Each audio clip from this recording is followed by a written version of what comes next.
శుభాకాంక్షలు. ఇంత బాగా చేస్తున్నందుకు ఇంకా 100 సంవత్సరాలు మంచిగా జరిగి గీత కార్మికులకు ఏ విధమైన లాభాలు ఏవైనా ఎక్స్గ్రేషియా ఆగిపోయినా కూడా ఈ ప్రభుత్వం వచ్చి 20 నెలలు అయినా కూడా మా గీత కార్మికులకు ఎక్స్గ్రేషియా ఇచ్చే పరిస్థితులు లేదంటే ఇటువంటిది చేస్తుందంటే మాకు చాలా బాధగా ఉంది. మా రమణన్న అయితే నిరంతరము రోజు కొట్లాడుతూనే ఉంటాడు, రాష్ట్రం నలుమూలల మీటింగ్లు పెడతాడు, అన్నీ చేస్తుండు. మేము కూడా ఆయనను ఎప్పుడు అన్న నువ్వు ఒక్కరినే తిరుగుతావు మమ్మల్ని కూడా కలుపుకొని పో అని మేము ఆయనను నవ్విస్తూ ఉంటాం. ఈ రోజేమో ఇంకా కొత్తదనం తెచ్చిండు. వైన్స్లు కూడా కలుగీత కార్మిక సంఘం మీటింగ్లు అయితేనే మన జాతికి వచ్చినాయి.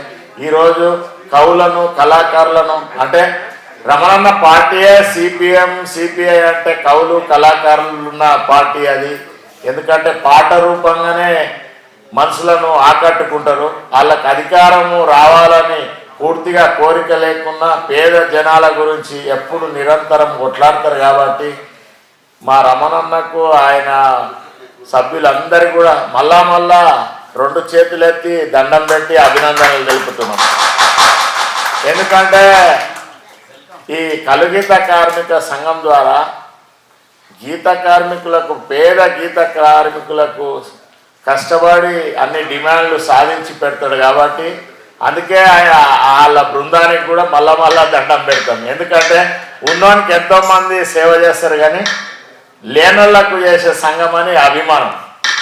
అందుకే మేము కూడా ఆయనను ఆదర్శంగా తీసుకొని ఆయనంత అయితే మేము చేయలేము, ఆయన లెక్క పాదయాత్ర కూడా చేయలేము, ఎంతనో కొంత మాత్రం తప్పకుండా చేయాలని ఆయనను ఆదర్శంగా తీసుకొని పెద్దలు ధర్మభిక్షం గారిని, దేశం చిన్నమల్లయ్య గారిని, మా బాలగౌడ్ సార్ను, ఇంతమంది బైరు మల్లయ్య గారు మహామా యోధులను వాళ్ళందరినీ కూడా ఆదర్శంగా తీసుకొని పనిచేసి మా గౌడ జాతి మరి గీత కార్మికుల మన్నన పొందాలని మనస్ఫూర్తిగా కోరుకొని సెలవు తీసుకుంటున్నా. ఈ కవుల కళాకారులకు కూడా దండం పెట్టిన వాళ్ళ పాటలు కూడా వింటాము, కూర్చుంటాము ఎక్కడ